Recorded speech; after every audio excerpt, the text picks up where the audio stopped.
Hello my dear students, कैसे हो आप सभी लोग। शिल्पा होम साइंस क्लासेज में आप सभी लोगों का स्वागत है। तो आज की क्लास स्टार्ट करने से पहले हम लोग अपने कल वाली क्लास का फटाफट से रिवीजन कर लेंगे।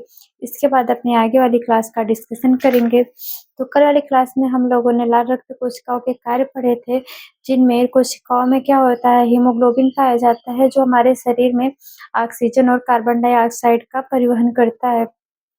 फिर हमने अगला पढ़ा था कि निकट दृष्टि दोष में क्या होता है, हमें निकट की वस्तुएं तो दिखाई देती हैं पर दूर की वस्तुएं नहीं दिखाई देती हैं, और इसको ठीक करने के लिए हमें अवतल लेंस का चश्मा उपयोग करने के लिए कहा जाता है। फिर हमारा अगला प्रश्न था कि शरीर में त्वचा का जो कार्य होता है वो बैक्टीरिया, वायरस और जो भी हमें रोगी रोगी बनाते हैं, जो रोग उत्पन्न करते हैं हमारे शरीर में, उन सब चीजों से क्या करते हैं, हमें बचाते हैं। ये हमारे त्वचा का कार्य हो गया। फिर हमारा अगला प्रश्न था कि फिर लैंगिक जनक से आप क्या समझते हैं, जिनमें जैसे एक ही प्रजाति के लोग हैं उनमें अपने ही समान दूसरे पीढ़ी को उत्पन्न करने की क्षमता होती है, बच्चे उत्पन्न करने की क्षमता होती है, उन्हें क्या कहते हैं, प्रजनन कहते हैं। और इसमें जो भी अंग भाग लेते हैं उसे क्या कहते हैं, प्रजनन तंत्र। फिर हमने पढ़ा था डेंगू के लक्षण और उपचार, जिसमें रोगी को क्या होता है, बहुत ही तेज बुखार होता है, उसके सिर में और मांसपेशियों में काफी दर्द होता है। इसमें क्या होता है, व्यक्ति के जो प्लेटलेट्स हैं उसकी संख्या लगातार कम होती रहते हैं। इससे बचने के लिए हमें अपने आसपास साफ सफाई रखनी चाहिए। हमें अपने आसपास के जो भी जल स्रोत हैं, जो इकट्ठे होते हैं पानी, उसमें क्या करते हैं, वो केरोसिन या हम मिट्टी का तेल जिसे कहते हैं उसको छिड़काव कर देना चाहिए, जिससे अंडे के लार्वा नहीं हो पाते हैं। ये सब सारी चीजें करनी चाहिए। फिर हमने लास्ट पढ़ा था कल बीसीजी का टीका और टीबी के रोगी को संपर्क में आने से बचना चाहिए। ये क्या थे, टीबी के रोग से बचने के उपाय थे। तो आज का हमारा ये क्लास है कि अग्निकांड से बचाव के उपाय लिखिए। तो अग्निकांड क्या होता है, मान लो जैसे कहीं भी कोई आग लग गया तो उससे हम कैसे बचेंगे। तो सबसे पहले हम क्या करेंगे, वहां पे आसपास देखेंगे कि जल की उपस्थिति है कि नहीं, जल उपलब्ध है कि नहीं। सबसे पहले जब भी आग लगती है तो क्या होता है कि हम अपने जल का ही उपयोग करते हैं, जो भी हमारे आसपास में होते हैं। इसके बाद क्या करेंगे, अग्निशमन यंत्र का उपयोग करेंगे। आप लोगों ने स्कूल कॉलेज में दरवाजे के पास एक रेड कलर का सिलेंडर की तरह थोड़ा एक छोटा सा देखा होगा आपने लंबाई में, वो क्या होता है, अग्निशमन यंत्र होता है। वो क्या होता है, इमरजेंसी में जब भी कहीं आग लग जाती है तो उसमें आग बुझाने का काम करता है वो। इसके बाद हम क्या करेंगे, अगर आग की स्थिति कंट्रोल में आ जाती है तो ठीक है, अगर नहीं आता है तो हम फायर ब्रिगेड को बुलाएंगे। और क्या करेंगे, हमारे आसपास के जितने भी लोग हैं उनसे हम सहायता लेंगे, जिससे हो गया पानी की सहायता हो गया, या जिस जिस भी प्रकार से सहायता हो सके हम उनकी सहायता लेंगे। और क्या करेंगे, हम हमारे आसपास जितने भी लाइट वगैरह हैं, स्विच हैं, बोर्ड हैं, उन सारी चीजों को बंद कर देंगे। नहीं तो क्या होता है, शॉर्ट सर्किट होने का खतरा बना रहता है। ये सब क्या है, हमें अग्नि से बचने के उपाय हैं। फिर हमारा अगला प्रश्न है कि सूखा आपदा के उत्तरदायी कारक। कहने का मतलब ये है कि सूखा जो होता है उसके के क्या-क्या कारण हो सकते हैं, मतलब ये उत्पन्न कैसे होता है, क्यों होता है सूखा? तो आप लोगों को पता ही है कि आजकल पेड़-पौधे, जंगल इतनी तेज़ी से खत्म हो रहे हैं कि पर्यावरण का जो संतुलन है, वो बिगड़ता जा रहा है, जिससे सारे मौसम बिगड़ते जा रहे हैं। कहीं कभी-कभी क्या होता है, बहुत ज़्यादा ही बारिश हो जाती है तो बाढ़ आ जाता है। कहीं-कहीं क्या होता है कि बिल्कुल भी पानी नहीं बरसता है तो वहाँ सूखा आ जाता है। जहाँ पे बाढ़ आ जाता है वहाँ पे भी कोई भी अनाज, फसल और जन-धन की काफ़ी हानि होती है।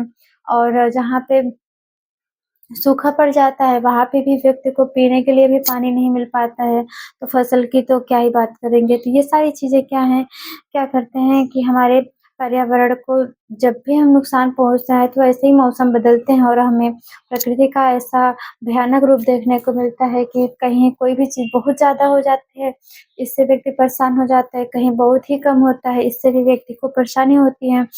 तो इसमें क्या-क्या कारक है, जिनमें पेड़-पौधों और वनों की अत्यधिक कटाई हो जाती है। फिर पहले जो स्रोत थे, पहले आप लोगों ने देखा होगा, पहले अक्सर जहीं कहीं भी जाओ तो वहाँ पे कुआँ दिखाई देता था। क्या होता था, कुआँ भी जल का स्रोत है, आस-पास छोटे-बड़े तालाब होते थे, नहर होते थे। ये सारी चीज़ें क्या हैं, जब बारिश होती थी तो जो तालाब होते थे उसमें पानी इकट्ठा होता था।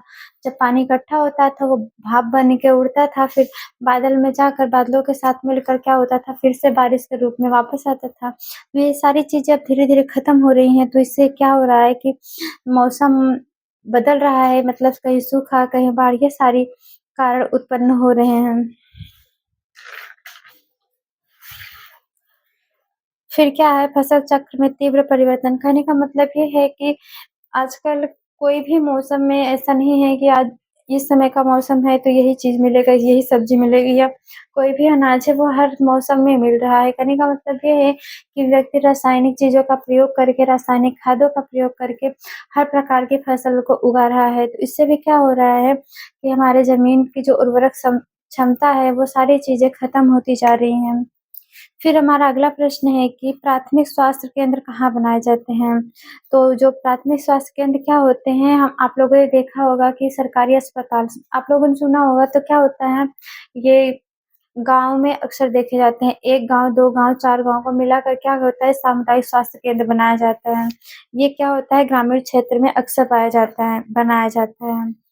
फिर हमारा अगला प्रश्न है कि बाल कल्याण से क्या तात्पर्य है? तो बाल कल्याण का मतलब क्या होता है, जो छोटे बच्चे होते हैं उनको लेकर जो भी चीज़ें होती हैं, उनके खान-पान, दवाइयाँ, उनके स्वास्थ्य, उनकी शिक्षा, ये सारी चीज़ें क्या होती है, बाल कल्याण के अंतर्गत आती हैं।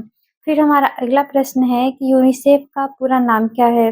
तो यूनिसेफ का पूरा नाम क्या है कि जैसे आप लोग इसको हिंदी में तो यूनिसेफ कहेंगे, इंग्लिश में इसका पूरा नाम ये है कि United Nations international children emergency fund. तो इसको क्या करते हैं, इसको हिंदी में हम क्या बोलेंगे, आपके एग्ज़ाम में या तो यूनिसेफ का पूरा नाम पूछ सकता है या तो इसके कार्य पूछा जा सकता है। तो क्या होता है कि इसका हिंदी अर्थ क्या होता है, संयुक्त राष्ट्र अंतर्राष्ट्रीय बाल आपातकालीन कोष। तो ये क्या होता है, ये बच्चे के शिक्षा, स्वास्थ्य और उनके विकास से जुड़ी हुई ये संस्था है, जिनमें बच्चों के शिक्षा, विकास के स्वास्थ्य और ये सारी चीज़ें को ध्यान में रखकर ये कार्य किया जाता है, ठीक? तो ये जो यूनिसेफ है, ये बच्चों के लिए ही बनाया गया है स्पेशली, जिसमें बच्चों के स्वास्थ्य, शिक्षा के सुधार को लेकर विभिन्न प्रकार की योजनाएँ बनाई गई हैं, ठीक? तो आज की क्लास यहीं खत्म है, फिर आप लोग से हम लोग नेक्स्ट वीडियो में मिलेंगे। आप लोग को अगर ऐसी हमारी वीडियो पसंद आए तो ऐसी वीडियो देखने के लिए हमारे प्लेलिस्ट में जाएँ और वहाँ पे इसके पहले बहुत सारी वीडियो पड़ी हुई हैं, आप लोग देख सकते हैं, और अगर हमारी क्लास पसंद आए तो कमेंट और लाइक, सब्सक्राइब ज़रूर करें। Thank you.